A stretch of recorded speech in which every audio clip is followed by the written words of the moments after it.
mom and dad. Your mom and dad. Your mom and dad. Your mom and dad.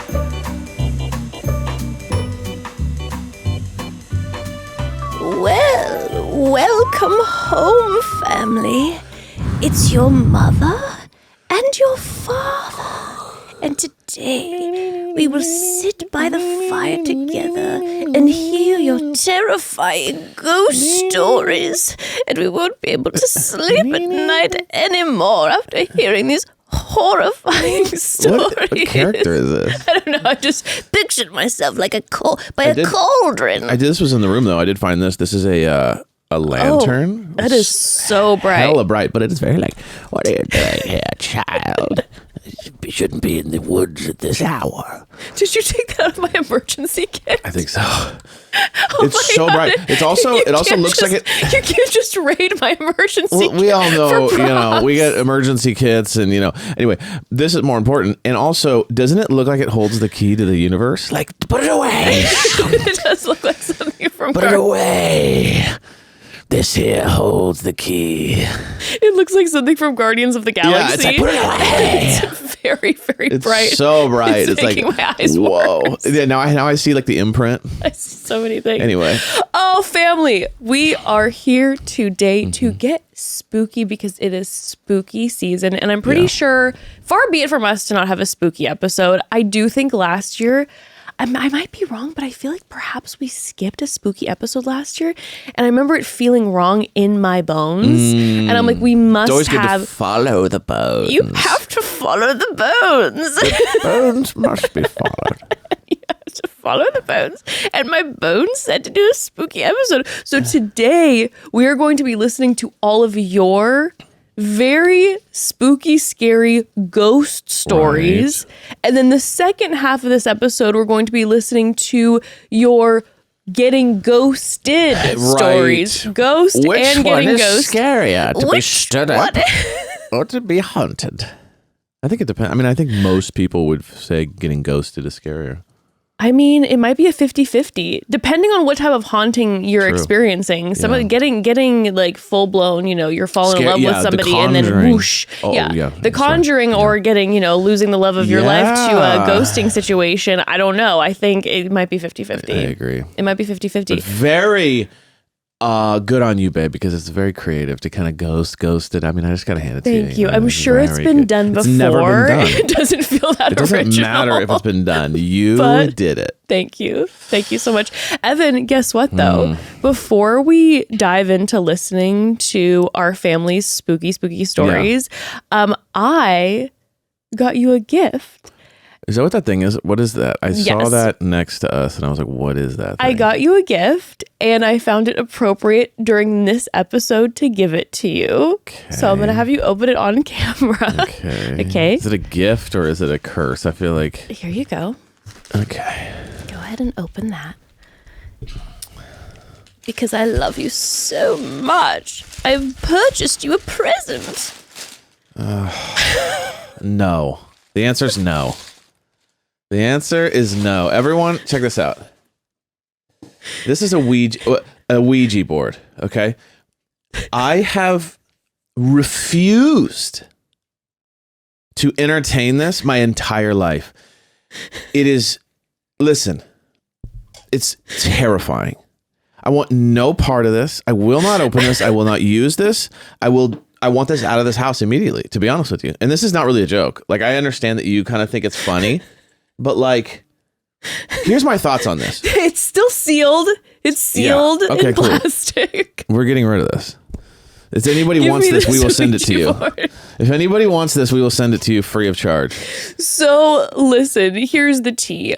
I know that you did not want this. No, I knew that you would. I knew that really insensitive and wrong. I would give I hate You would this. genuinely be like, get this out of my house immediately. Yeah. And listen, babe, I'm going to. You have Don't my even word. open it. If you crack it I in our promise home, you, I'm not going to open it. Okay, you have my word. I don't know what I'm going to do with it yet. I don't know what the best it's route. gone. It's in the trash. I know, but I don't know what the best route, because what if I throw it in the trash and then somebody like digs it out and starts using it? How do I get rid of this? Do you know why I got this? You must Actually, burn it. I didn't get this for you because I wanted to terrorize you. I thought it would then make it Okay. funny to make you open it and kind of terrorize you. No, I'm already kind of really uneasy right now. But the reason I got it is because I was there's like, that toy store like 10 minutes from here, the old toy store. Yeah.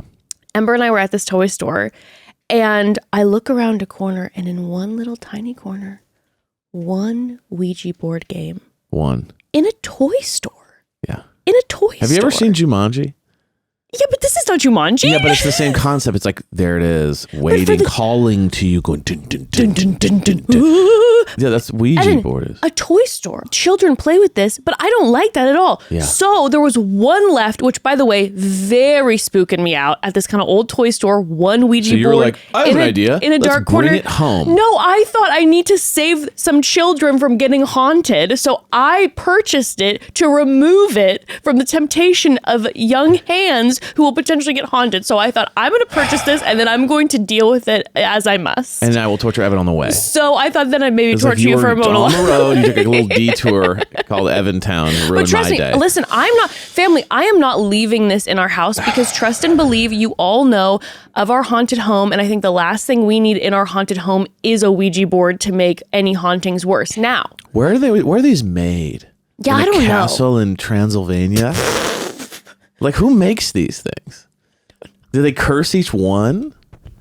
Do they embody it? Is there a cauldron? know. Is there a witch with a cauldron at the Don't put end this on of a the- witch. Well, no, We I'm love a saying witch. I don't mean like witchy. You know what I mean? I mean, like, is there a legit witch at the end of the production line who don't know. then douses it with evil curses? I think the Ouija board must only be used by a professional who respects their craft and knows what they're doing. This should not be used by some children or us. And as I was saying, though, we're not bringing this into the house because I would like the family to just tell you a quick little haunting story. You all know our house has been haunted for, many, many a moon, but it had been quiet until 5 months ago when I heard the hot voice in my ear. There was that moment. You think it's my book talk fantasies, but I swear there was a sexy deep voice in my ear. But it's been it's been quiet other than that until about a week and a half ago. Our daughter goes to bed. Evan, of course, is not home, and I had to I texted him. Classic, not there. Classic, unavailable father. Unavailable father. Playing distant hockey. husband. Well, I'm getting traumatized in our home. I texted you immediately, and you were like, do I need to rush home? But it freaked me out so much. So I put Ember to bed. She goes to bed. All of a sudden, I hear loud music coming from her room, like music box music, okay? And immediately I think, oh, she's messing around with some music boxes in her room, because she has a very old music box that one of our dear friends got for her as a gift on Etsy, previously owned this music box. Very sweet, very scary. Very sweet, but it had one of the songs from The Sound of Music, because she was in that production. It was so sweet. Very sweet, but also just music boxes in general just have a vibe. Spooky. But she'll play this thing sometimes, but it's course. been a while since she played it. I would say probably about 4 months since I heard her playing it.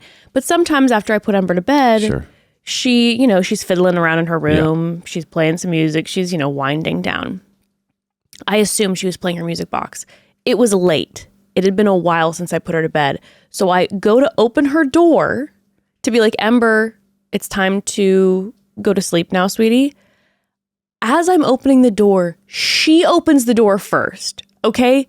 Dark in her room, lights are off, she's got bedhead. And she goes, Mom! And the sound is loud in the room. She goes, Mom, why is my music box playing? Yeah. Family? That's the beginning of every movie. The music box is high up on her top third shelf that I have to use a chair to get to. The music box is closed. It's closed and it is playing at a full volume, okay? Closed. I quickly grab it. I open it. It's still playing. I close it. It stops playing. And my dear sweet daughter is like, we're moving. She goes, Mom, who turned that? What happened? What happened? Okay. I, being a good parent, go, oh, sweetie, it's really no big deal. I'm sure it's just because you're of texting me, a going, malfunction. And I go get kiss, good night. I close the door and I'm like, Yeah. Call Evan immediately. You guys, I'm terrified. Yeah. The music box thing, and well, because it's also just so how every scary movie starts. Where it's like ding, ding, ding, ding, ding, ding, ding, ding, ding, ding, and you're like, what is that? Shink, shink. And again, the energy, the presence didn't feel ominous. I wasn't feeling an ominous thing, but the alarmingness of it terrified me to my core. To my core. So now I also don't know what to do with this music box, which I'm keeping right by my bed, by the head of my bed, because I don't want it near our daughter. It's like you don't but I also don't like. I don't know what to do with it. I don't know what to do with it. You just leave it alone and respect it. Because I think from what I've learned, I feel like it's like you don't mess with them. You just leave them alone. If they ever talk or do something, you just go, oh, okay, cool, nice to hear from you. You start messing with them. You know what I mean? I heard that like sometimes music boxes, like, oh, they can kind of have a malfunction, and like maybe the heat made it, but it wasn't hot outside and it hadn't gotten randomly cold. I don't know, everybody. It was very freaky, and like I said, it was closed. Yes. Okay. And so Ember and I were both terrified. I tried to calm her down, then she's good. She forgets about it the next day, not thinking about it. I, however, am haunted. So the point is this Ouija board is not staying in my home. Yeah. I just have to figure out get rid of it. I just have to figure out what to do with it, because I don't want it to get into the hands of anyone who's not a professional. It's also just so scary that you're just like, is anyone out? It's like, dude, listen, who knows if it's real or not? That's the biggest question, right? You're like, what's going on? Well, I'll tell you one thing.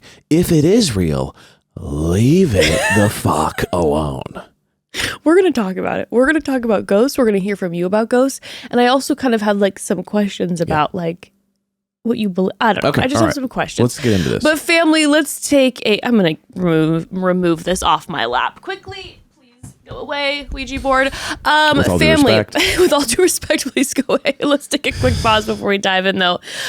So, fam, clouds are starting to form. A chill is falling over the air. It's spooky season, and I am absolutely in heaven. Right after this, I'm going to go get my hot cocoa, cuddle up with one of my naughty novels, and wrap myself in a gorgeous quince throw.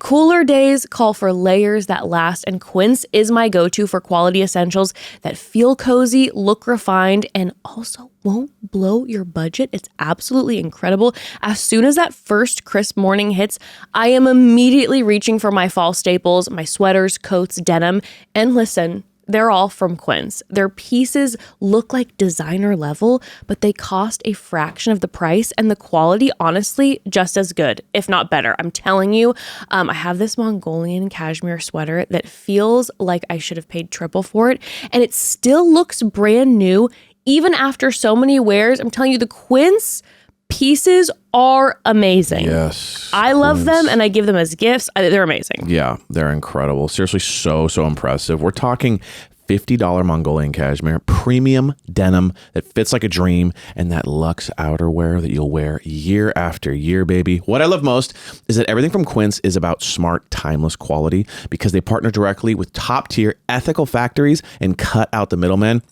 They're able to deliver true luxury feel at half the price of similar brands. And it's not just the clothes. Quince has some home essentials, bedding, and accessories too, all made with the same responsible manufacturing practices and premium materials. Yeah, and you heard everyone correctly. Half the price of similar brands, okay? Half the price. And I have to say, shopping at Quince just makes me feel like I have it together. Every piece looks effortlessly polished and elevated, but still cozy enough for school drop-offs or recording days. I've been living in their European linen and cashmere layers lately, and their coats, girl, absolutely their coats. I am currently obsessed with the Quince trench coats, okay? Go on their website, check out their trench coats. The trench coat in khaki, I cannot get over it. It is so chic. I cannot get enough of it, okay? So if you've been eyeing your closet and thinking it's time for a fall upgrade, this is your sign. Find your fall staples at Quince. Go to quince.com/momdad for free shipping on your order and 365-day returns.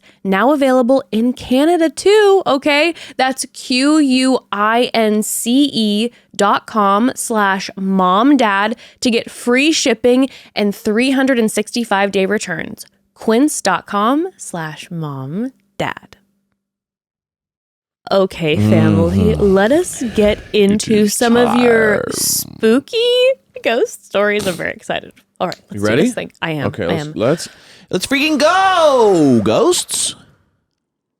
Hi, Mom and Dad. Hello. My name is Sydney, and I am from North Carolina. And I went to the oldest women's college in the country. It was built in 1772. Scary already. And most of the buildings on campus were original, and the back side of the campus was a massive graveyard called God's Acre. Terrifying. And the campus was absolutely beautiful. It was truly one of the things that made me want to go to school there, but it definitely comes with its fair share of ghost stories. So my freshman year, my best friend's roommate had a Ouija board. And when I say Ouija board, Classic. I definitely do not mean one that she ordered from Amazon. She had a Ouija board that was Wood. like passed down through generations in her family, and Oh it was kept in a special box, Who and keeps she something brought like it with that? her to school. And so one night we decided that we were going to do this Ouija board with her roommate. And so we waited until after dark, and her roommate set up the whole board and lit candles and gave us this speech about how to be intentional and respectful, Okay. and basically like how to keep evil from coming through, and like what we were going to do step by step, and how we were going to end it, and gave us the rundown. And so just to note, at this point, I'm pretty much already freaked out. I definitely believed in ghosts before this, and to be honest, like, I'm a pretty easily scared person, so I don't really know what I was thinking doing here. So anyway, we get started, and my friend's roommate starts us off and puts her hands on the planchette on the board, and it starts moving, and I'm kind of frozen, feeling like I don't really know what to believe. Like, is this all just like a prank and she's trying to like get one over on us, or is Right. this really happening? And I just don't really know. So we all put our hands on there, and she starts asking basic questions, and it's moving and it's answering our questions, and it's giving us a name of somebody who supposedly went to school there at some point in time. And it starts to get more and more specific about like buildings in the school, and things that I guess she could have researched and known, but also just felt like was definitely real in the moment. And so as everything started to progress and we started to get more and more freaked out, it just felt like the energy in the room was starting to get really heavy. And I remember feeling like my eyes couldn't stop watering. Like, I wasn't crying, but my eyes were just watering so much, which is actually what's happening when I tell this story. So it's how I feel like I know that it's real. You're But making my anyway, eyes so we are trying to like wrap this up at this point. My friend and I were looking at each other. I know we're thinking the same thing. Like, this is feeling like a lot, and we're ready to be done. And so we say to her roommate, like, okay, we're about ready to go. And when she looked up at us, there is absolutely no other way to describe it other than it wasn't her. And it was the scariest thing I have ever felt in that exact moment. And I know my friend felt it too. And we immediately freaked out, and we held hands and we started saying the Lord's Prayer, because in the very beginning, when the roommate gave us the speech, that was like one of the things she said to do. And so we started saying the Lord's Prayer, and I know that we were like screaming this, and we're in a dorm, mind you. And so we are like screaming the Lord's Prayer, and we are trying to end this, and we're trying to remember what she said. And then all of a sudden it like feels like the energy just like lifts, and it's all over. And I'm crying, and my friend's crying, and it was just like so insane. And the roommate seemed like she had no idea what was going on. Oh God. And Oh God. needless to say, She's possessed. it was so scary. But here's the real kicker. So the next day I more? go to class and one of my other friends says to me, "Where did you go last night?" And I was like, "What do you mean?"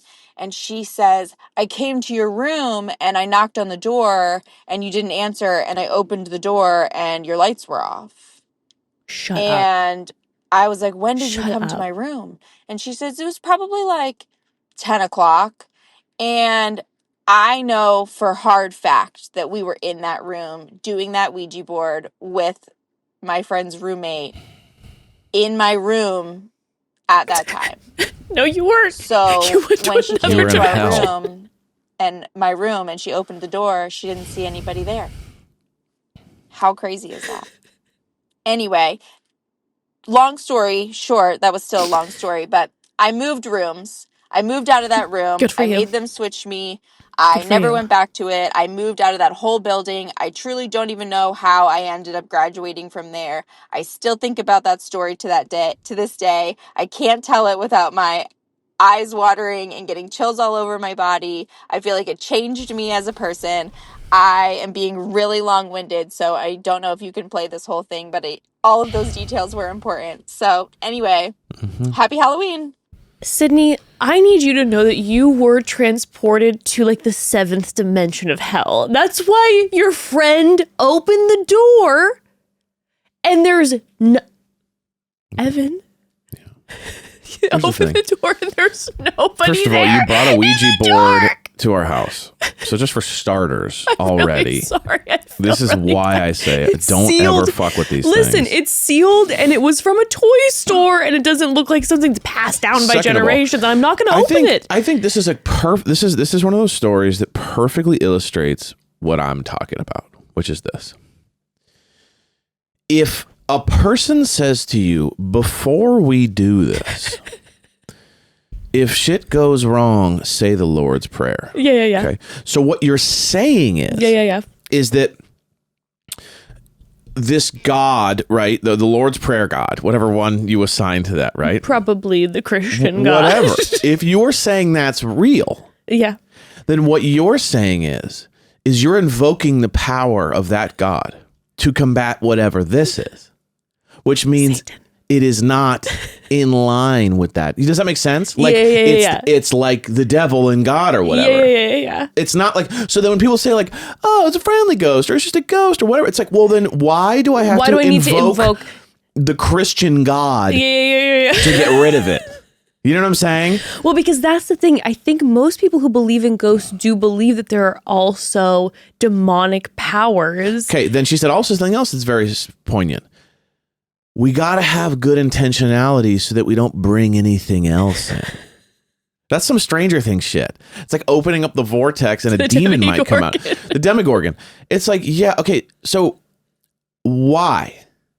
Like again, skydiving, Yep. you might die, but epic ride. So that there's a balance, right? There's a balance. Yeah. What I'm saying is at every risk, there's a reward. Okay. What is the reward? I mean, let me tell you what the reward is. Sydney has the best party story I've ever heard to tell.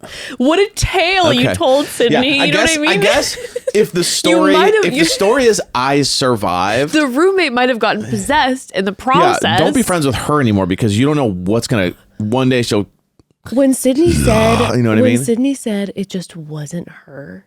Oh, there's no way to describe no. it other than it It's a wasn't chilling, her. and, We're and done. you know what? We're And you know done. what? You feel that because you know exactly what she's talking Yes. about. Like you feel that. Also, the fact that your school had something called God's Acre on it. Yeah. One of the more terrifying Also, things I've the ever fact heard. that your friend had a generationally passed down Ouija board, huge red flag. It's just a witchy community. Huge red flag. For me, it's it's just the way that you're using it. Clearly, the friend was like, "Hey, let's do it with good intention," and maybe though your friend actually had an evil intention because she ended up bringing in a spirit that possessed you always have the to other ask yourself, friend. why are you doing this? It's not like, oh, if it's going to tell you, the lottery ticket, the Sure. winning ticket, there's a risk reward there. You know what? Maybe the demon will tell us, you know what I mean, the winning lottery ticket. Okay, but you might also let the Demogorgon in. Okay, risk reward. This is just pure risk. But there's also a curiosity. For example, I was doing research on our home, and I found out that our home is almost 100 years old. Okay. And I looked back to see all the previous owners that I could see.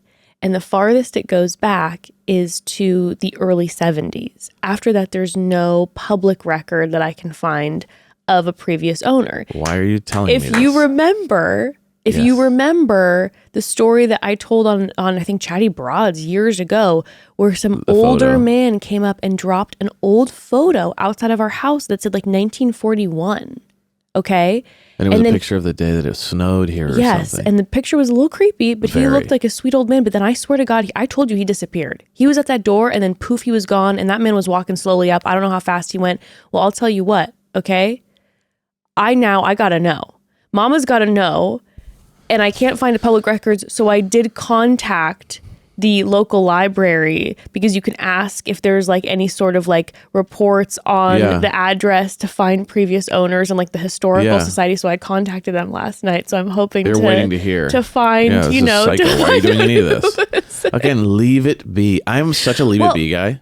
I'm sorry, when the last owners of our house found the creepy dolls in the attic and gave them to our neighbors, and the neighbors gave them back to us. Yes. Those dolls were not 70s dolls. Right. Those dolls were 1940s dolls. Yes, okay, and so I need to know. And left alone, but you do not go digging in the past. I need to know.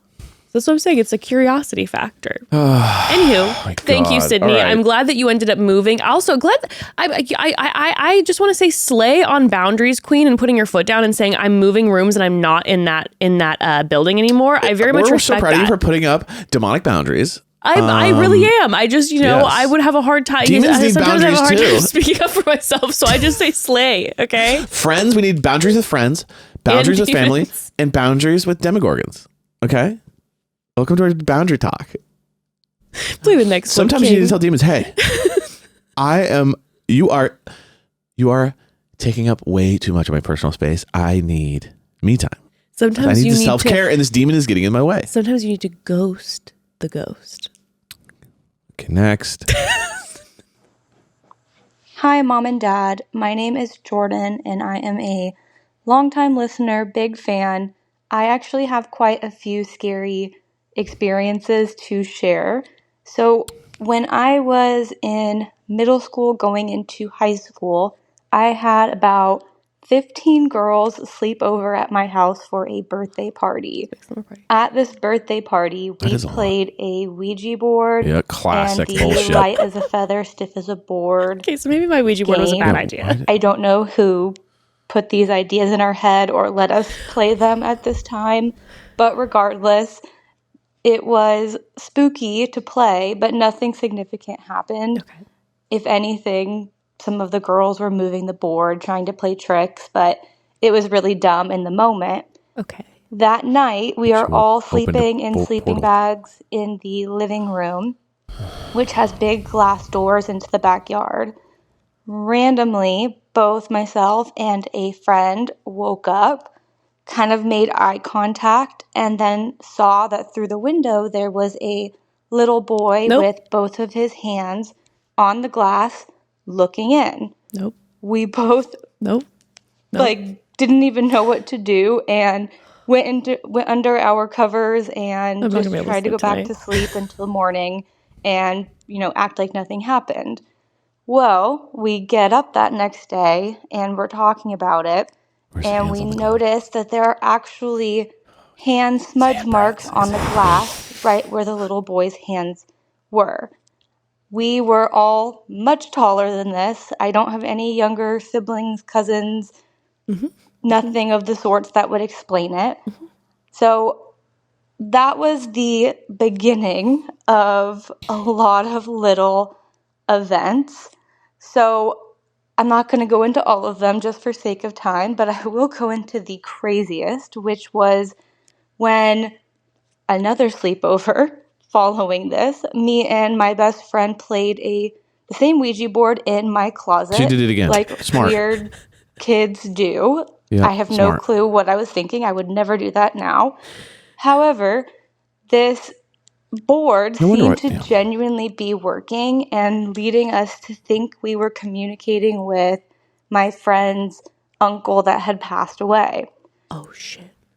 Later that special? day, all of a sudden, my printer, which I had in my bedroom, started going off out of the blue, printing hundreds of pages of, just random typing, like complete gibberish. But the freakiest part of all is that the printer was not plugged into the wall, so it had no electricity. So I don't know how to explain it, but it was very spooky to say the least. And I have a ton more experiences similar. And fortunately, they finally stopped when we moved out of that house. So good luck to whoever is living there now. All right. Yeah, Thank thanks you for that. guys for There's, like, listening. nice Sorry family for that the just long-winded moved in. story. So, my dear friend, it does seem like your Ouija board did open a portal. I'm feeling two ways, a little bit. First of all, I am now having 2 stories in a row about Ouija boards. Yes, fantastic. It is making me feel a little uncomfy with the Ouija board in the room in our home. Correct. It is sealed and it hasn't been used, so I think we're good. But the second part is, you know what? Huh. I'm proud of myself. You know why? Why? Because our dear friend here opened a portal to hell Yeah. in her home Yes. with a slumber party with kids. Who do you think would have bought this Ouija board from a toy store? Oh, so you're going back to the kind of Okay. like hero complex Thank you. that you decided to design for yourself. I have saved children Yeah. from opening demon portals where then printers are going crazy and little boys Yeah. are pressing their hands up against a window. That's all I'm saying to you. So maybe it wasn't such a bad idea. Okay. I mean, again, I'm not really super concerned about the Ouija board here because I do think you Okay. have to kind of, you know what I mean? I think you have to I think it's a engage problem. with it. I think it's ridiculous you brought it here. I think it's not a good idea, Yeah. but I don't think it's a problem because it is sealed. We are not engaging with it. Again, it's all about that intention and like how you do things. If I saw a young boy Yeah. after Ouija board night up against the window. First of all, number one fear in the world is looking out the window at night and seeing someone's like face or, No, something. I'm not going to be able to sleep That's tonight. number one. No, I'm So not going to be able to If you sleep. got little boy, also the fact that you just went back under the covers is obscene. I guess what do you do though? You stared at it, you talked to it, You're telling me that I should start chatting with just sit this there and just see spirit? what he does. But just covering? Because that's how every movie is. You cover your head, then you pull it back down, and he's right fucking in front of your face. You understand? True. Or he's under the covers, like then it's like she covers her, but then she looks down at her feet and he's at her feet. Stop it. Oh my God. I won't be able to sleep tonight. Oh, I did it. You know what? I there was something in my head that thought that we're going to get just kind of like some like Yeah, slight this is not stories. fun. Not This like is horrible. This I didn't episode's think, I horrific. didn't think you all were going to have like some like fucking intense Yeah, I thought it was gonna be demonic like, stories. This ghost used to tickle my toes. Now it's like little boys haunting us. Okay, well, let's keep listening to these My stomach terrifying hurts. stories, but we have to take another quick pause. So, family, wow. So, after listening to all these scary stories, I'm feeling like I'll need to take some deep breaths and de-stress later. And I think most of you know that I've been on my Find Your Calm journey lately because, don't we all need that right now, okay? I needed something to help me relax, and that's when I found Minnesota Nice. They're a trusted source for natural plant medicines, especially Amanita muscaria, which has been amazing for helping us unwind and reset at the end of each day. It's all about relaxation, calm, and balance for us right now, and I've honestly felt such a difference. Their products are crafted with care and made for people who just need the gentle way to take the edge off and feel a little more grounded. Yeah, Minnesota Nice is awesome. They're actually the largest U.S. importer of Amanita muscaria and have over 30,000 happy customers. They've really built a company around helping people find calm and connection through natural remedies. And it's not just Amanita. They also have great options like Blue Lotus, which I personally love a lot. and reishi, which we both love. The Blue Lotus gummies are perfect for winding down, and the reishi is amazing for deeper sleep, which has been huge. Everything they make is ethically sourced, tested for quality, and made to help you relax in a natural and approachable way, which is super nice. Yeah, I mean, they have a global network of over 40 trusted distributors that ensure that ethical sourcing that Evan was talking about, working directly with families worldwide who earn several times more harvesting for them than they would in traditional jobs, supporting sustainable practices and local communities, which is amazing. And I love that they care so much about quality and education.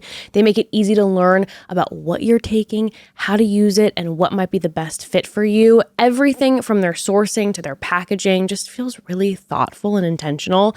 If you're looking for a way to relax, recharge, or just feel a little more at ease, you have to check them out. And again, I absolutely recommend checking out their education and dosing guides beforehand so you can find what works best for you.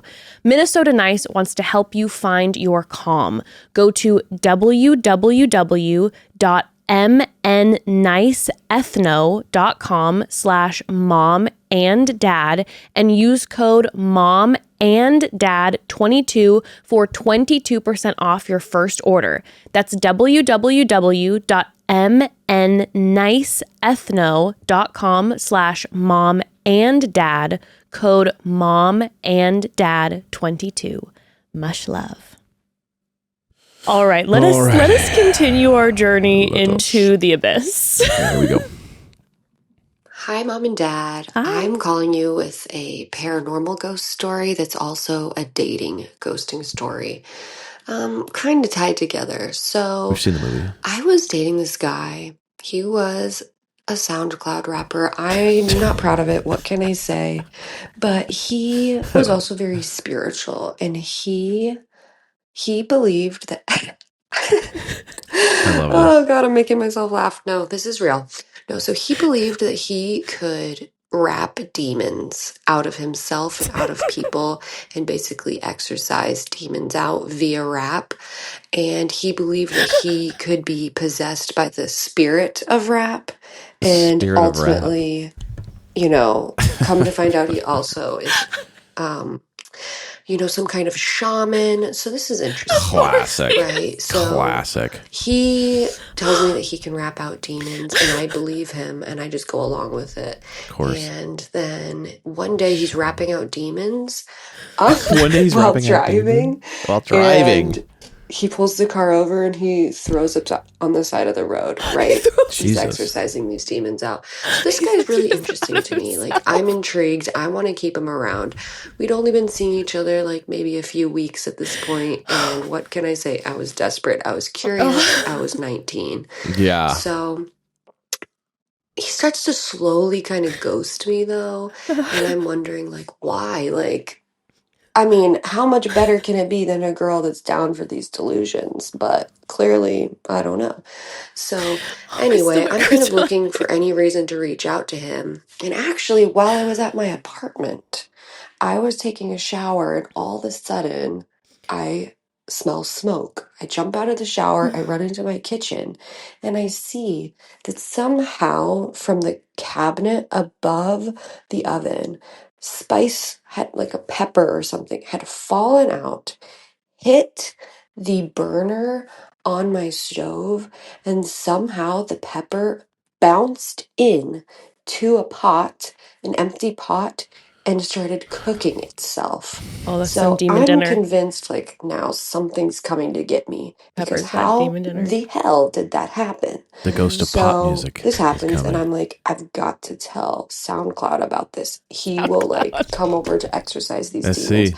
out of my apartment. He'll rap to me. He's like, We'll yo, fall in Pepper, love, get and lost. I will be his new trap mama. So anyway, I hit him up about this, and he's like, wow, that's insane. He actually reaches out to me, and I'm like, oh, finally, he's been fucking dead. So I don't know if I'm allowed to swear. Oh, you Hopefully can. you can bleep that. Anyway, so he reaches out. I'm like, let's hang out. I heard from him out of the woodwork in a long time, and he Put says, on his actually, ghost I rap can't. cape. I'm still in love with my ex. And you know what?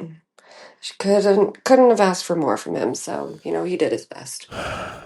let it be known. God, guys will do anything to get laid. Let it be known. They'll say anything to sound cool. Like hear this, okay?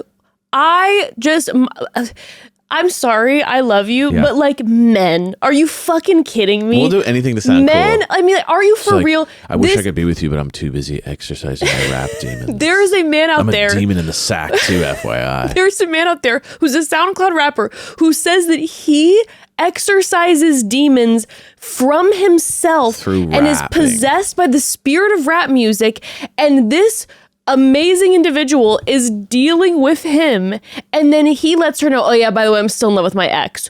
Who else loved this man? Okay, like what is happening?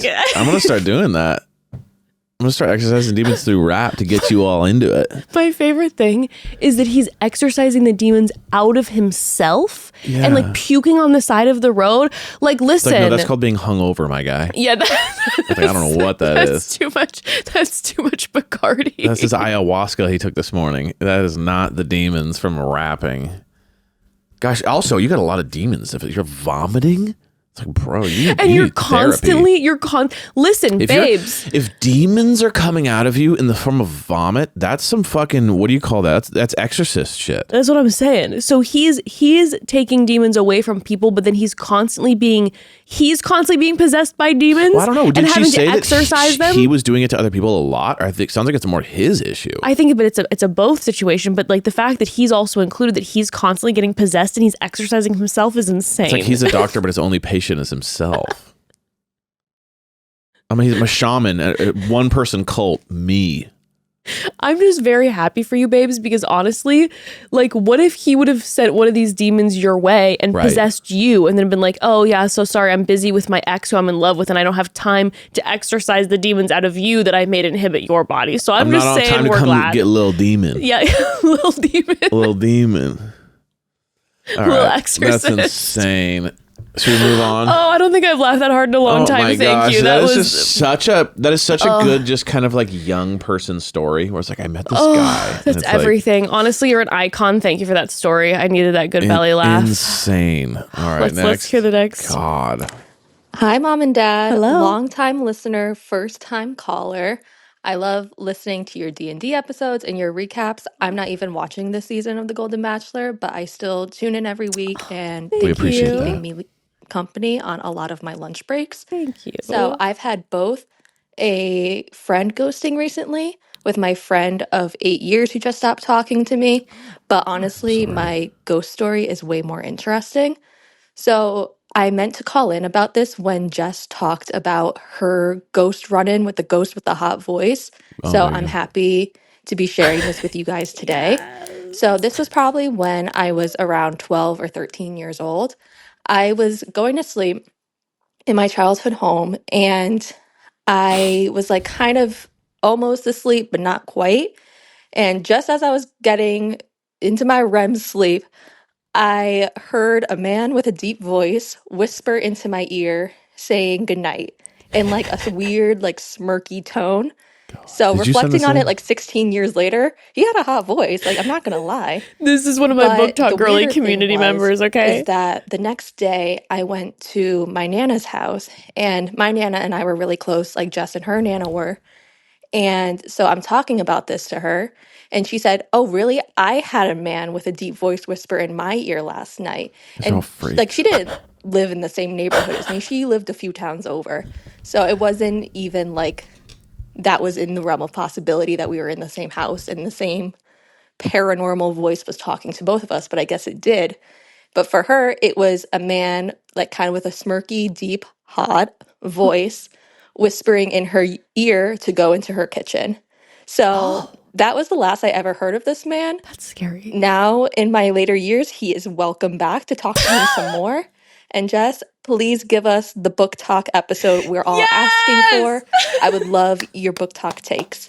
Love you guys. Bye. Okay, first of all, babe, I knew you were one of my Book Talk girlies. The second I heard a sexy, deep voice that's haunting you in the night, this is one of my Book Talk girlies. Yeah. At some point, I will have to put together a Book Talk episode. It's gonna come. It's gonna come. I just have to gather. I also have to honestly do a little bit of like shame release because the books that I read are so out of control. Yes, I fear you all will judge me too much. I'll tell you what voices I hear. are her audiobooks late at night saying insane stuff.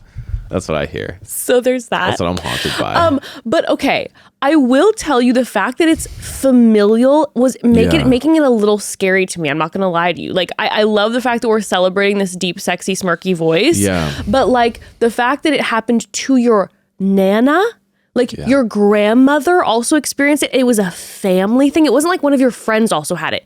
A grown family member had it, and this deep, scary voice told her to go to the kitchen. It's either a misogynist. Submit.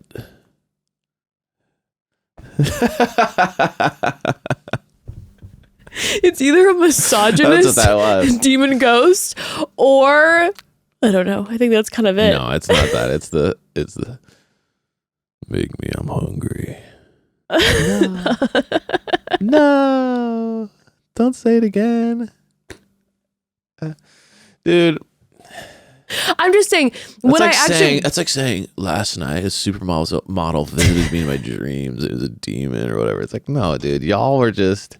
You would love a supermodel demon to come visit you. I'm not saying I wouldn't. I'm just saying, Clothes aflame. Some of these are these ghosts, or are they just fantasy? You know what I mean? Are we mixing? No. Are we tired? No. Is your grandma also saying it's crazy? I also do have erotic fantasies. Well, maybe that's what she was telling you, know but what I'm also saying? I'm telling you when I experienced mine, and I feel that our listener has felt the same way. Yeah. I heard it. Okay, it's not my fault that it happened to have a sexy, It's not your deep, fault that you're cheating on me gravelly in your voice. dreams. It's not my fault, but I'm telling you, I heard that voice. It was in it, like whispered down my back, and I felt it, and then dragged down my back. That hand. I'm telling you, it was there. It was scary, but then also a little erotic, but mostly scary. but like mostly not. But that's Mostly because I'm like a what book talk girly, Yeah, okay? right. And so what I'm saying is when I actually hear, dear family member, this happening in your family, and I know the joke, go to the kitchen, make me a sandwich, but like, go to the kitchen is scary. Yeah, like, what if it's like I'll kill you I'm there. drawing Yeah, you sure. out of your room, Sure, and sure. I'm going to possess you out in the. Yeah, it's and you're scary. like, possess me, daddy. Possess me, demon daddy. Yeah, but yeah, it's right, very exactly. scary. Okay. Anyway, wow. Yeah, I'm sorry. I wish you the best. I don't really buy any of this story. All the other stories I buy. This one buy I'm it having fully. a hard time with. This one sounds to me like Jess's story, where it's like it's just fantasy stuff. It's your kind of feeling something, and then you're kind of facilitating it. As You know someone what who I mean? experienced it, I want you to know that I see you and I believe you. I don't see you. I don't believe you, but I wish you the absolute best, and I hope that your dreams are haunted by hot, sexy, deep-voiced legends of the underworld. Ooh, Hades. You know what I'm saying? Hades nuts. Hey, come on. That was so I'm gross. so sorry. Next. Hi, Mom and Dad. Hello. I have a really short story that has haunted me, and it's been like 15 years. Okay. So, about 15 years ago, it was maybe a few weeks or a month after my dad had passed away. I'm sorry. And I was walking to my car. My phone was in my bag. I hadn't said a single word. It was very silent outside. But when I get into my car and I pull my phone out of my bag, I see the text to the speech to text loading, and it pops up 2 words: Dad, Dad. That's it. It just says Dad, Dad. Whoa. And this is not a time where we were really using speak to text or voice notes or anything. And also, I don't even know how my phone was unlocked during that time. So it was really weird when I looked at my phone and all of a sudden it just loaded and said, Dad, Dad. Super short story, but it's weirded me out to this day, and it's been like 15 years. Okay, thanks. Bye. First of all, I'm so sorry that you lost your dad. Yeah. But honestly, I don't know. Okay, so I know we're joking about like ghosts and demons and all this stuff. And yes, I've had some kind of crazy shit happen in the house where I go, oh, that was a little spooky or whatever. But I genuinely, if you'd be like, genuinely, how do you feel? Would you believe? I tend to believe in, obviously we're all energy, right? Yeah. So I've kind of always held the belief that like, well, when we pass on, where does our energy go?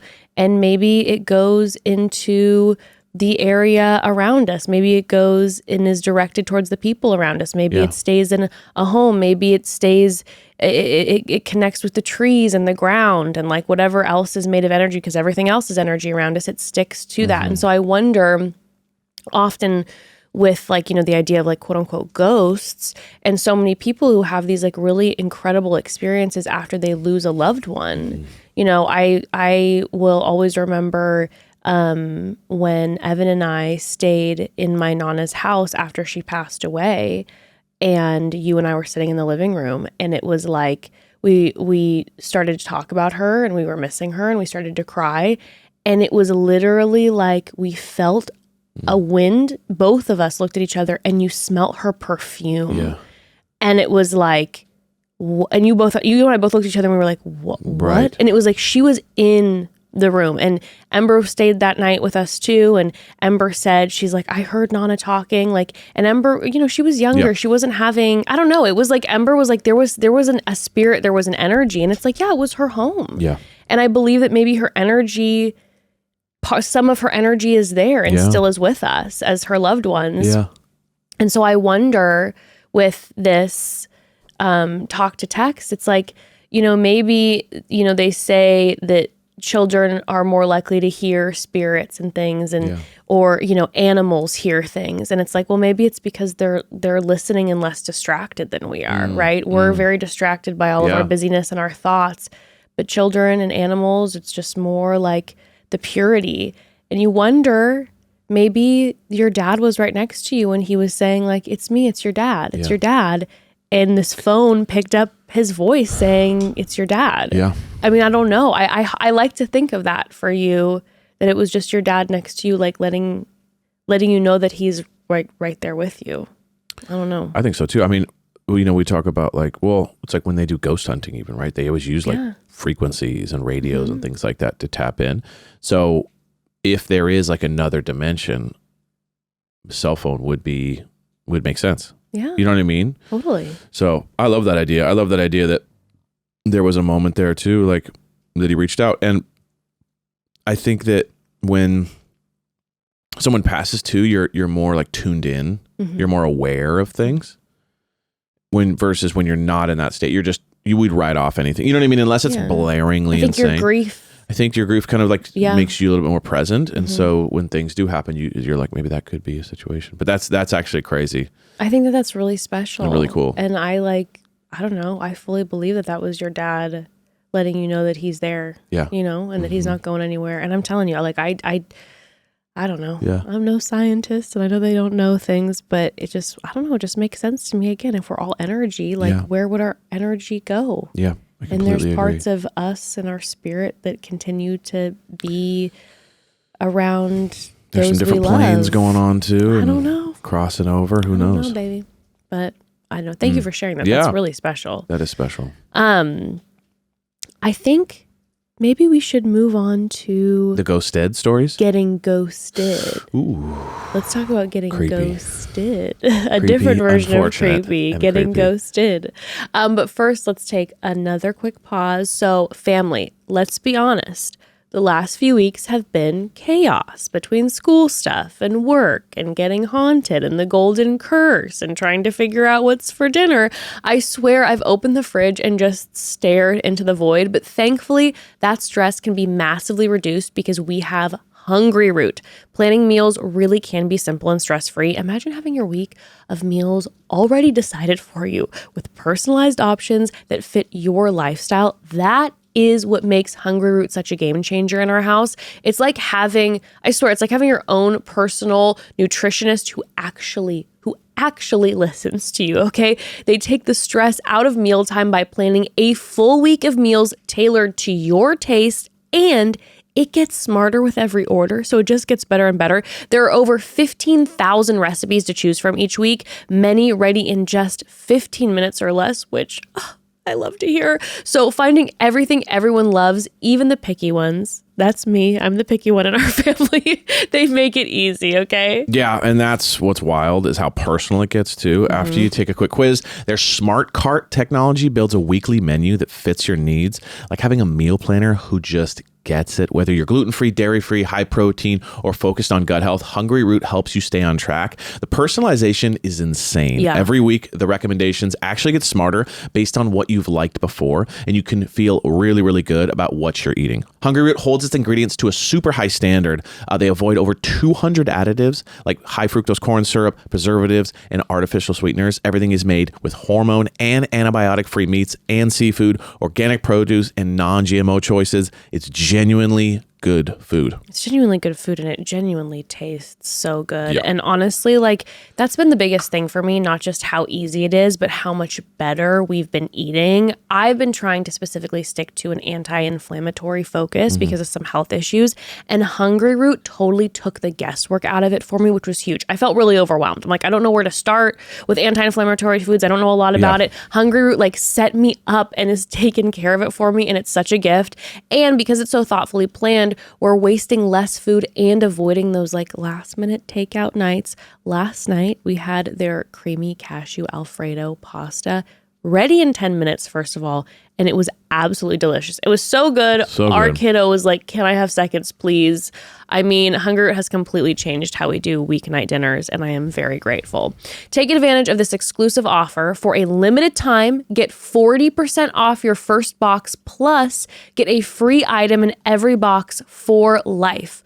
Go to hungryroot.com/momdad and use code MOMDAD. That's hungryroot.com/momdad, code MOMDAD to get 40% off your first box and a free item of your choice for life. hungryroot.com/momdad, code MOMDAD. Okay, everyone. We've got the rain's coming down. The rain's coming down a little harder in the background. It's almost like an ambiance. So kind of as we were like telling these stories, let's was that your way of telling people if they heard of it? See, you guys, if you watched last episode, sneaky. Did you check the YouTube comments to see what people said? No, I didn't. I need to. You need to check for that me was if you don't sneaky. mind. You know, I don't. That was sneaky. You did. You were. For a second, I thought you were kind of just making a mood, like, "Ooh, you could hear the rain in the background." What you were actually doing was warning people if they heard it not to be bothered. Okay, all right. I see what you did there. Sneaky, sneaky. You ready? Yeah, let's move on. Here we go. Hello, Mother and Father. Hello. This is your daughter, Erica. Hi, Erica. I actually have 2 ghost stories for you today. One involving a real ghost and one involving a real ghosting. So I'm going to start with the ghost story because it's shorter and easier to get through. So this was about a year ago. I was in bed. It was the middle of the night. And I was awoken to the sound of a low humming, almost like a deep vibrational hum. And We're all set on that. I can see over above my dresser that's by my bed. It has a mirror over it. And I see the shape of a figure coming out of the mirror. Yeah, we're good. And I can see it getting closer to me. And then the hum gets louder. And it stops sort of at the end side of my bed. And I sat up and blinked a few times just to make sure I wasn't sleeping or dreaming or seeing things. I figured if I sat up and woke my body up and blinked my eyes that it would go away. But no, it was still there, still humming, still looking like a human at the end of my bed. So I screamed because I thought, well, there's someone, there's someone in my room. Love that you alerted. My young daughter had come in. She had a bad dream and she came and she was laying in my bed next to me, and I woke her up and she was like, "What's wrong, Mom?" And I was just panicking and freaking out. And then it goes back into the mirror and the humming stops. So there's that. There's my ghost story. It's not a ghost. I don't know what it was. It didn't really have a good demon's feeling dream, or a bad feeling. It didn't have like a negative energy to it or you got to get rid of the mirror. It was mostly just for house. You got to get rid of the house. I thought there was someone in my room. So there's that. Moved to a new country. Next story. Let's get into the ghosting. So, backstory. Okay, ghosting. This is somebody that I dated in high school or my senior year of high school and then past graduation into the summer after high school. Oh, wow. Okay. We were both Mormon at the time, so nothing too crazy happened physically between us, with just some heavy makeouts. So there's some background there. He ended up moving away in the summer, and we just broke up because it just felt natural. We didn't want to do long distance, and it's difficult back then without social media and smartphones. Anyway, so we broke up, went our separate ways, and last year we found each other on social media and started chatting again, decided to hang out. We went out to lunch, caught up. We had a lot of really good, deep conversations. Things just clicked quickly. Good, I guess, friendship chemistry. We both decided not to do anything crazy, jump into it too quickly, and just be friends. And if anything happens naturally, then cool. But we weren't going to date. Okay. So we had been talking daily, hanging out regularly, went on a couple double dates, keeping it a little casual. He met my kids. He invited me and the kids over to his parents' house, and we had a swim party. I hung out with his family and his siblings, and it was all great.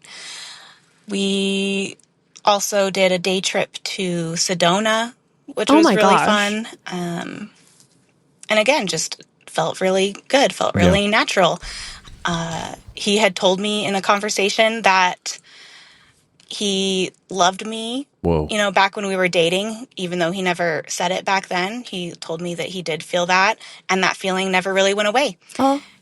That love for me was still there. Wow. And the kicker is I am the only person he had ever dated. So after we broke up, he never dated anyone ever again after that. I am the only person he's ever kissed. And he's not Mormon anymore. I'm not either. So it's not a religious thing. And then after the Sedona trip, he ghosted me. I have not heard from him since. That's and wild. I heard through the grapevine, his brother's girlfriend I am friends with. Sorry, it's raining. You can probably hear it. Told me that... So he told his brother to tell his girlfriend to tell me that he didn't want to date me and that I was not pure enough for him.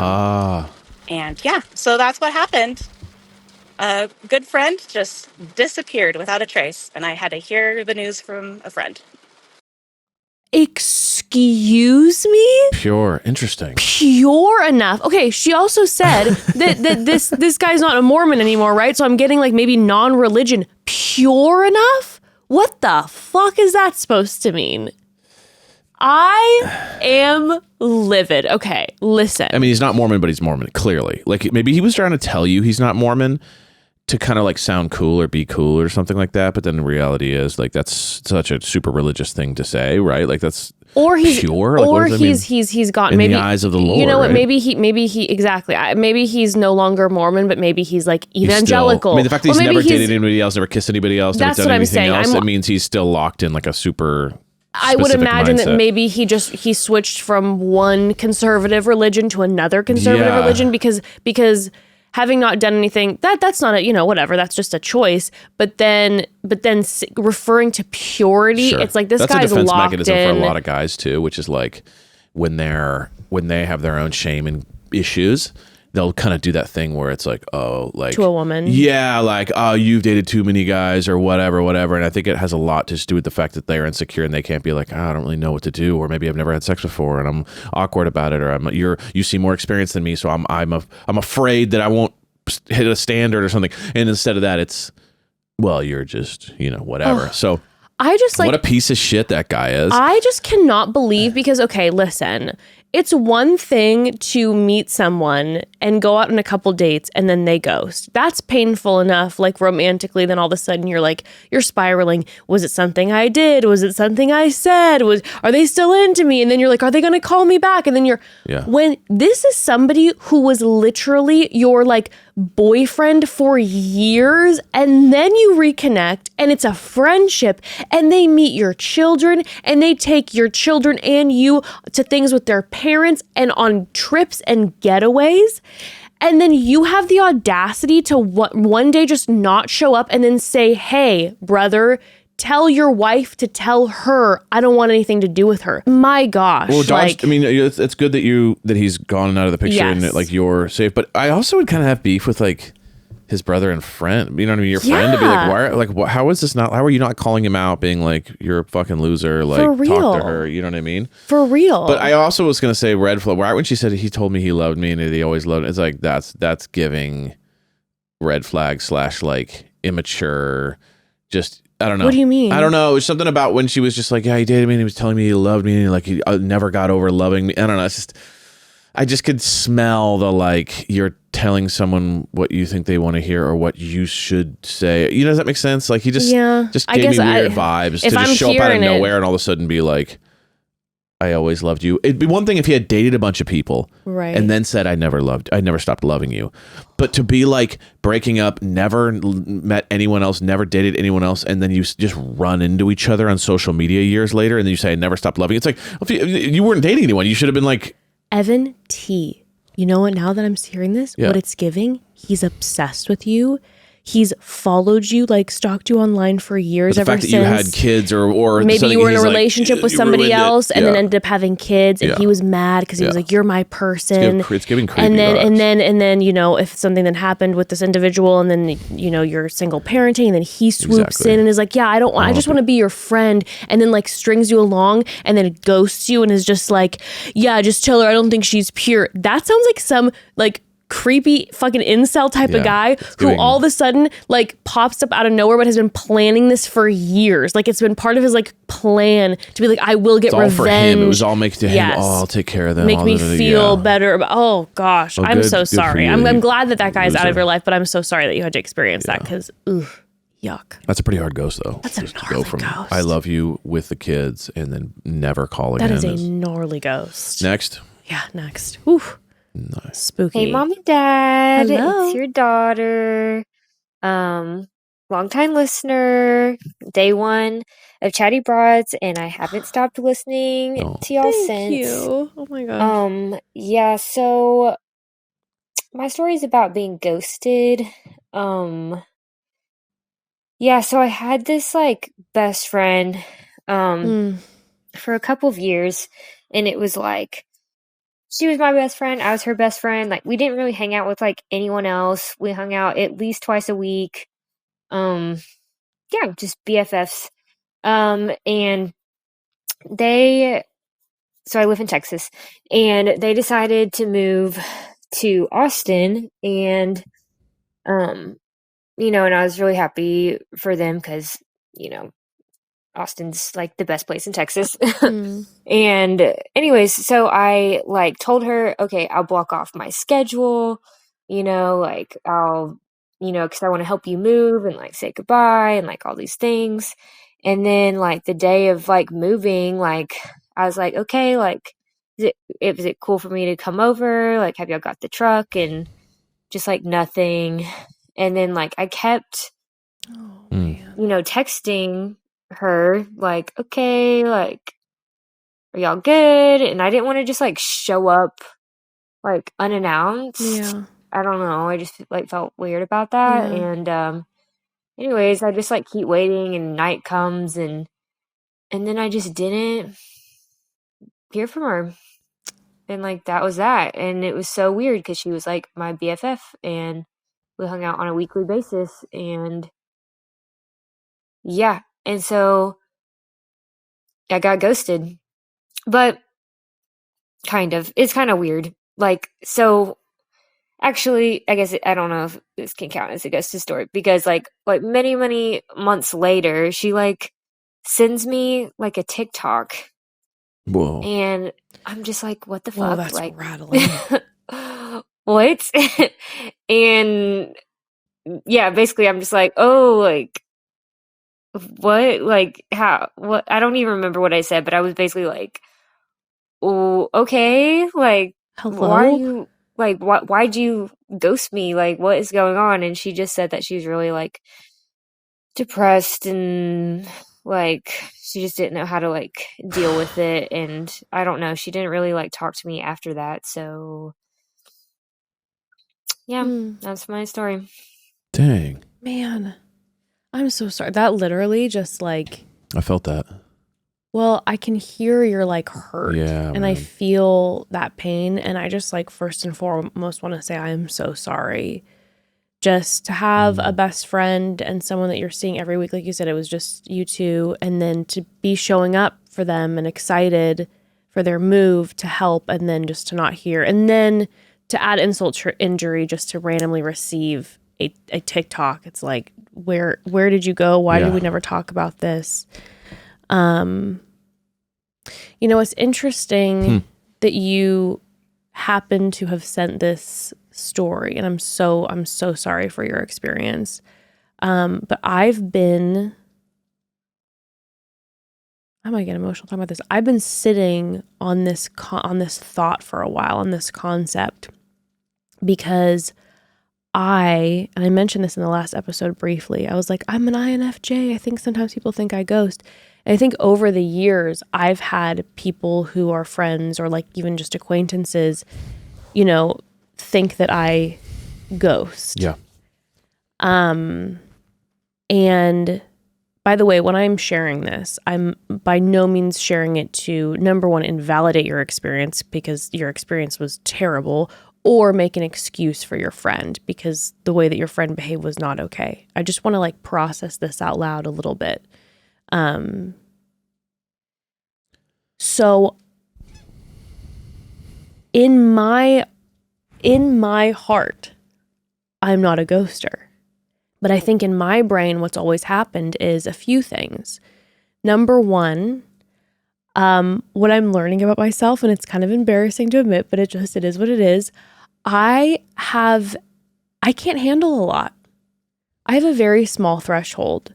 And I kind of look around now at so many people in the world and so many of our listeners, and it's like, and I'm like, oh my God, some people like you all, I'm so wowed by the amount that people can handle and the threshold that they have. And I think a big part of it, when you mentioned your friend's depression, a big part of it is my mental illness with my bipolar and anxiety and depression, where it's like, there's only so much, that I can handle, whether it be work or emotion or whatever, before I like spiral and I go into my little cave and I can't handle it and I like break down.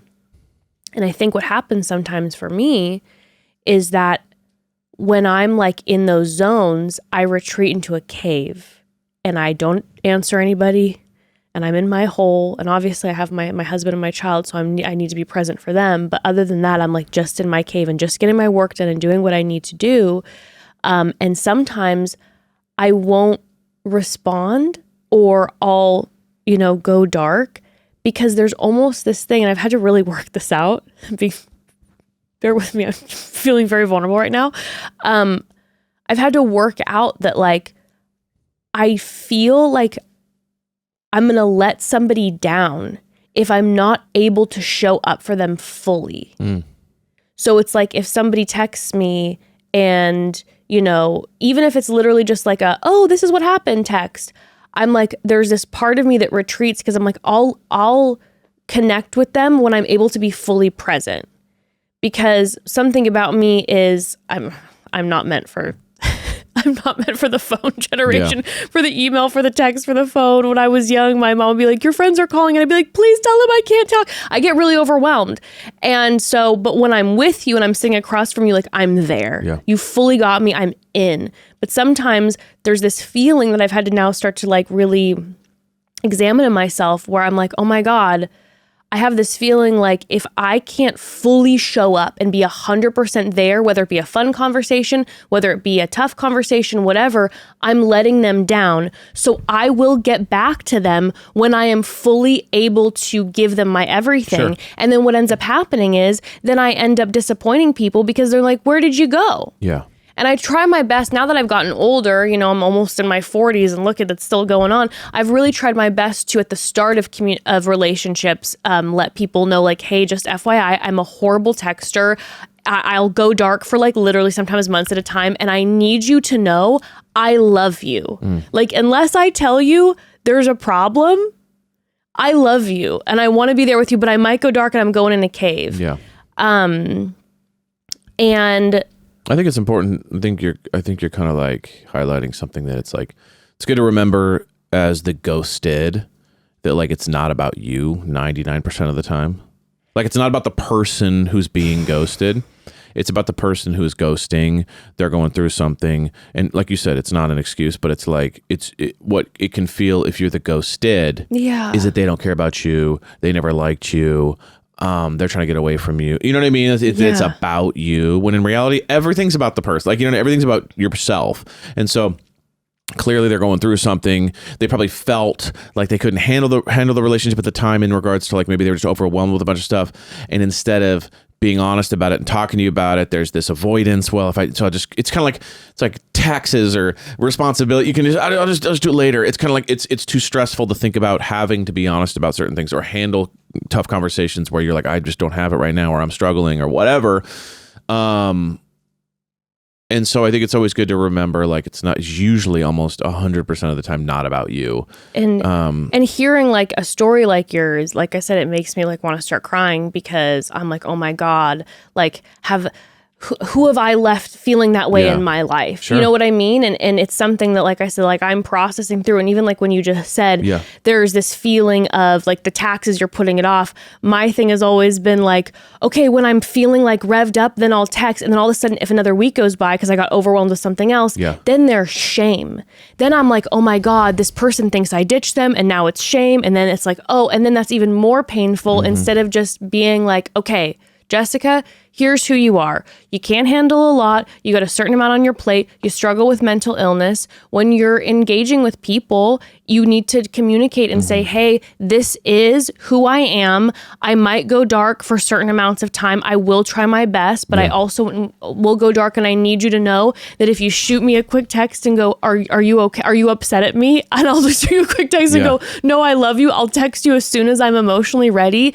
But like, it's almost like there needs to be a communication between maybe sometimes certain people of like, hey, if I'm being on, like, I need to be honest. And if you are someone who is like, no, I don't want a friend like that. I need a friend who's going to show up for me. So valid. Yeah. Then maybe we can't have that type of intimate relationship. Yeah. You know what I mean? Because like I'm saying, when I'm hearing you, dear listener, talk, I'm like, man, you're showing up to move this person. You've been there for them. Like, you're an amazing friend. And you know what? You deserve an amazing friend back. Yeah.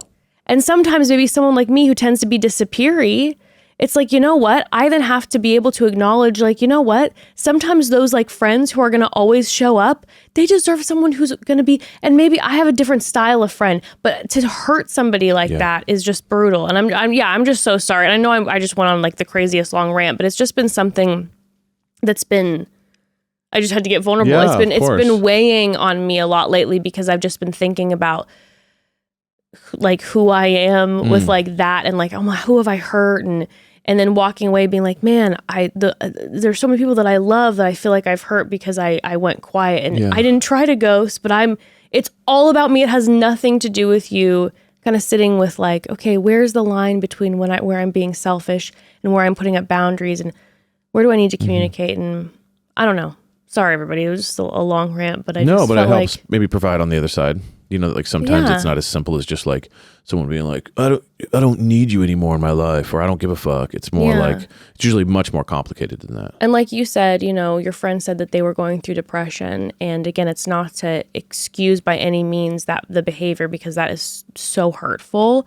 But just then for you to know in your heart, like, it's nothing I did. It's their own thing. And then you can make the active choice to be like, is this someone I want in my life? Or am I good without this person and I don't want them to hurt me again? Yeah. But if you're like, no, I want them in my life, you can know that it has nothing to do with you, and this person might disappear again. Yeah. But to know, you know, I don't know, just to do what's best for you and to take care of you. And if it's like, hey, I need friends who I know are going to like text me back right away, like, then those are the type of people. 100%. But some of us, man, some of our mental illness, like, you know, again, that's not an excuse to then not be great friends. And it's something that we're having to work on and grow from and see the consequences of. And sometimes that means hurting people. And man, it's not cool. It's not cool. Well, it's good for both sides to learn. Yeah. Next. Anywho, thanks for sharing that. Sorry, family. No, babe. I mean, listen, 20 this is minutes family later. time. It's good that you kind of explain that. I think a lot of people who do struggle with this, though, like don't. Or the people who do ghosts sometimes don't realize what they're doing. So I think it's good for both sides to kind of be aware. You know what I mean? Yeah. Like, that both people are going through stuff. Yeah. You know. Well, Next. Yeah, let's move on from my rants. Babe, we love your rants. They're Hi, helpful. Mom and Dad. Happy spooky season. Hello. I'm calling with a story of being ghosted, although this one is a little unconventional. Let me take you back to early 2020. I graduated from college, COVID is in full swing, and I have just applied to my dream grad program. I had the good grades, stunning letters of recommendation, and a fantastic essay. Did you write this out? I knew This is with an the essay. state of the world that the timeline of hearing back might be slowed, so as the deadline to hear back passed, I tried not to fret. But weeks went by, that turned into months, and I had heard nothing about my application. Oh, no. I tried calling several times, left many voicemails, and even emailed faculty members directly to get some information. One individual told me I would be hearing soon, but we must have had different definitions of what soon means. At that point, I didn't even care about the program anymore. My ego just needed to know if I got accepted or not. I heard not a peep. To this day, I still have no idea what happened. All I have to show waiting. is a bruised ego and a wasted $60. So while I take great pride in never having been ghosted by a man, in a romantic sense, but I have been ghosted by an entire university graduate program based on my academic prowess, which I consider to be the greater insult. Send love to Uncle Lee, Ember, the Egberts, and the furry friends. I can't wait to hear what creative Halloween costume Ember comes up with this year. Bye. Oh, that First was. of all, I love the way you write, what? and I love your voice. It's very you, nice. You honestly, you know what? This university might have shut you down, but like, I really, really hope you are an author and then narrate your own. Something about the book. way that you like speak your own words. Yes, is very, very good. It was a gorgeous soliloquy. I was lost. I was caught up. And like I felt it too. It was just like, oh my god, and that hurts more. Just your academic prowess. So do they always respond? Sorry that we're not interested in your disgustingness to come to our university. Like, is that it's unfortunate to inform you.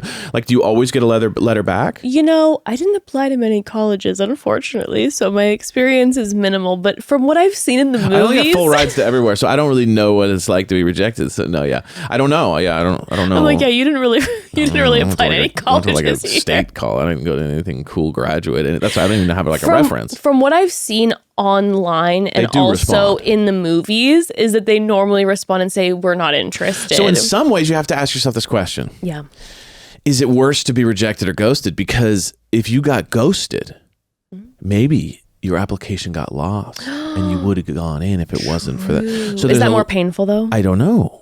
I don't know, because it's kind of like, well, because she said bruised ego. Yes. So it's like, well, what's more of a bruise? You're not accepted or we never responded. It's true. Maybe they were so bewildered by your prowess that they felt shame themselves, and they're like, "She's too good for us," Right. and so they're like, they ghosted you because they were ashamed of like who they were. So honestly, it was unlikely, probably, but I don't know. After hearing what you just wrote, I mean, I know. I just like the idea though that like it's just like you have to ask yourself the question: is I never saw your text energy versus.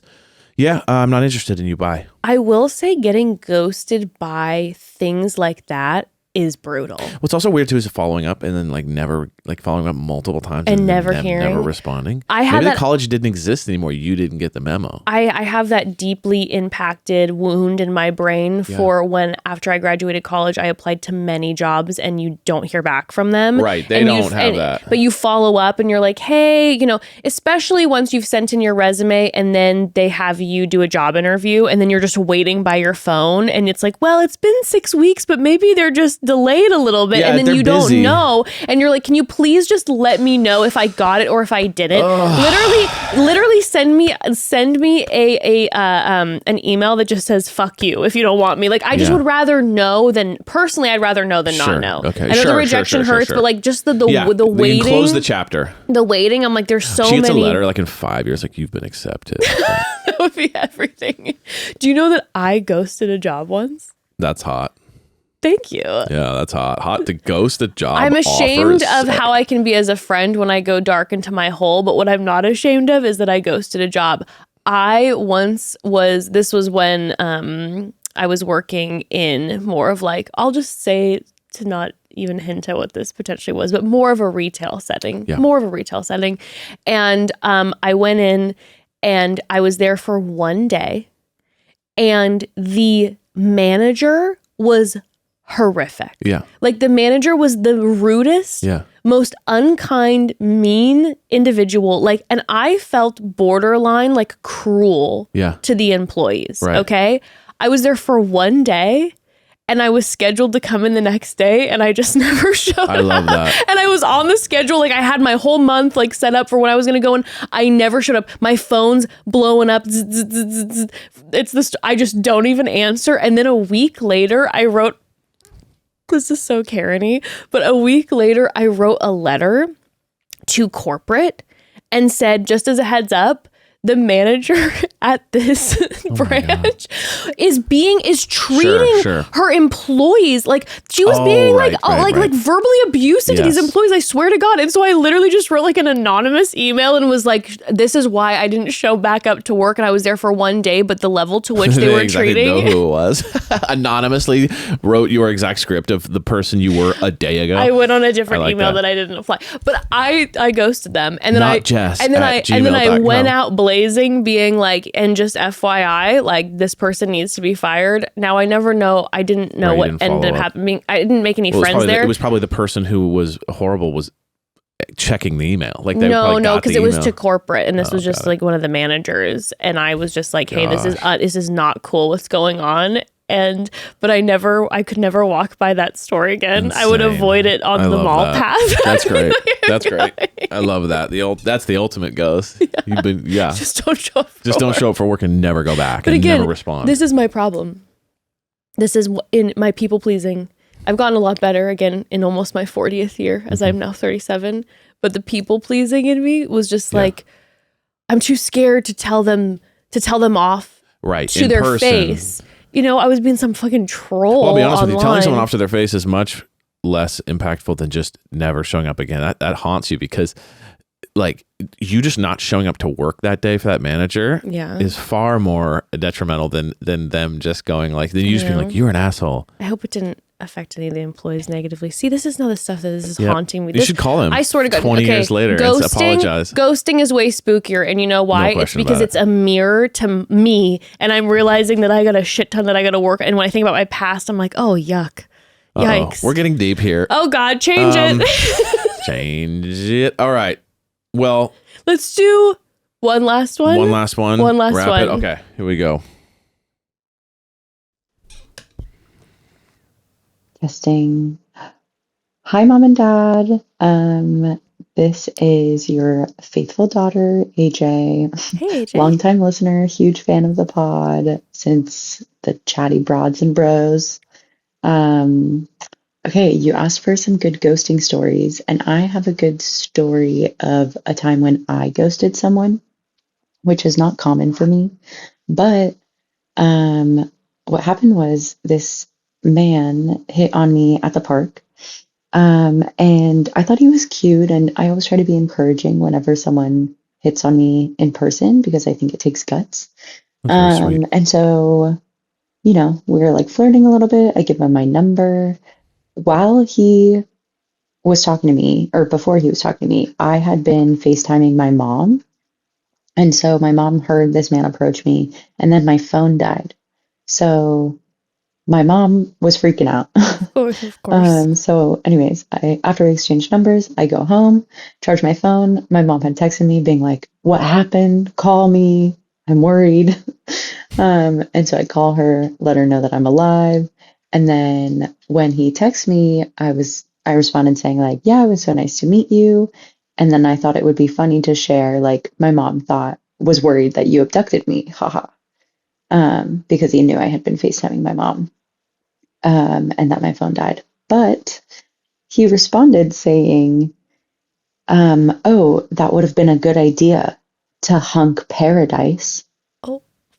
insinuating that he should have abducted me to Hunk Paradise. That's where he lives. That's his And home so I did not respond because I was like, what kind of message is that? Is crazy, dude. Then he texted me again the next day saying that was a joke. Abducting seems like too much work. Oh. Which I see what he's trying to do there, like joke his way out of it. Yeah, but you don't know this man. Just, I don't think it's the move to joke about abducting someone who you don't know. That you just met at a park. And so I still did not respond. And, you know, and I recognize that I brought up the abducting thing, but he didn't have to play into it. Nope. You know, that's not really what I was expecting. Nope. But anyway, so I don't respond. Fast forward 2 weeks later, he texts me out of the blue a link to an Instagram reel. I click on it because I'm curious, and it brings me to this reel that's like a montage of different nature scenes with a voiceover, and the voiceover is saying, every once in a while, someone comes into your life who changes your life for the better, and I just want you to know that that is not you, because you are a fucking cunt. Oh. And my jaw was on the floor. And so I did not respond. And fast forward 2 months later, he texts me out of the blue again saying, are you still a cunt? Whoa. And that's when I blocked him. And it was just truly one of the craziest things I've experienced. And super disappointing because it makes me not want to, you know, be so open and receptive to people who hit on me in person, because it's like, you are the problem. But yeah, that's my ghosting story, and I hope y'all enjoyed, and happy Halloween. Oh, this is interesting. Love Bye. you too. Love you too. This is interesting because at first I was kind of like, listen, maybe he's kind of a dork and he kind of didn't know how to like flirt. So he's just like, I'll abduct you to hunk heaven. Like, and you'd be like, that's corny and stupid. Paradise. Sorry. But either, you know what I mean? Like, it's stupid, but it is seemingly harmless, right? It wasn't like he was like, well, technically, you know, it's like he literally was just like, hunk paradise is stupid. It's silly. Like, it could be him just a failed attempt at being funny and silly. But again, then you're like, I'm not going to respond because, hey, I just met you in a park and you're talking about like how abducting would be then too hard. It's like, okay. Again, maybe I'm wrong. Yeah. Stranger in the park is what I'm saying gives like creepier than like, so you got to not play into that. What I'm saying is up until this point, it could be just like, not good at this thing type texting. You know what I'm saying? Let's be real. Like, guys can be dumb like that and not realize what they're saying.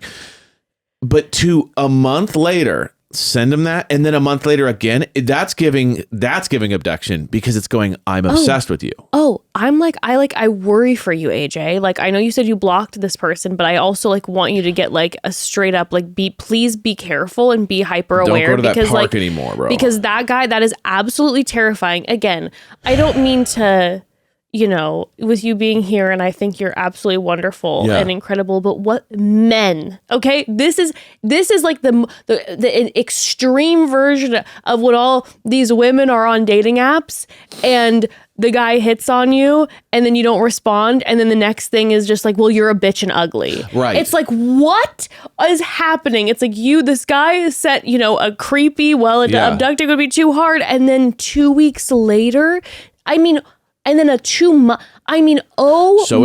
God. Incredibly aggressive. That's so scary. That is so scary. I'm so sorry that happened to you, especially after you were like taking a chance on love. It's like, oh, this guy's hitting on me in a park. Cute. Like, it's going to be a meet cute. It's going to be like a rom-com. No, turns out he's truly terrifying. See, this is when I love to see him ghost. You, queen, are out here ghosting. Ghost away, ladies. Ghost away. Okay? Maybe not to the friends, but to these men, ghost away. What was he expecting? Oh, yeah, sorry, my bad. Sorry, I shouldn't have ghosted you. Can we get coffee soon? I mean, thanks for those 2 last texts. You know, the thing that really called my character out. You know, the thing that's scary about it is that if she would respond back and say, oh my God, yes, you're so sorry, I should have responded back to you. Like, you want to get a drink? He'd be like, yes. That's the scariest part. So that I can ghost you back. Gosh, what a psycho. Well, I'm so sorry, B. God. I guess, you know, he really ruined park hitting on for all the nice guys out there. Because now it's like, that's creepy vibes. Gosh, I'm so sorry you had to go through that. God. Well, I think your mom picked up on something. Your mom mom's did. fear. Your mom felt Because your mom it. could have been like, oh my God, text me. Was he nice? But your mom was like, no, something's just going Your on mom with that can way feel that it. guy talked. I think I've concluded officially that being ghosted is scarier than ghosts. 100%. And I'm part of the problem. 'Cause it's and now I'm going to scary. go spiral and Because I think there's that level of like little boys in the window just scare you. But like ghostedness hurts deeper and longer / creepy guy vibes. Yeah. No. Dang. Well, good on you for ghosting. Yeah, good on you for ghosting. Always ghost away, ladies. Well, that was quite a roller coaster. That was a roller coaster. And I That was loved some every great second stories, of it. you guys. Yes, that was fantastic. And you all sent, there were so many more. Yeah, there was that we tons, didn't right? get to listen to. Like, I was just tons of Maybe stories. we'll revisit. I mean, and maybe, in a couple weeks, if we have another episode We'll that's throw a around couple the in. Halloween time still, or we save them for next year, baby. Hey, for baby. next year. But we so appreciate Love you you all guys. sending them. We love you so much. And we will see you on Friday to cover the next episode of the Golden Bachelor. See you in a couple days. All right. Love you. Bye. Bye. Ooh. You.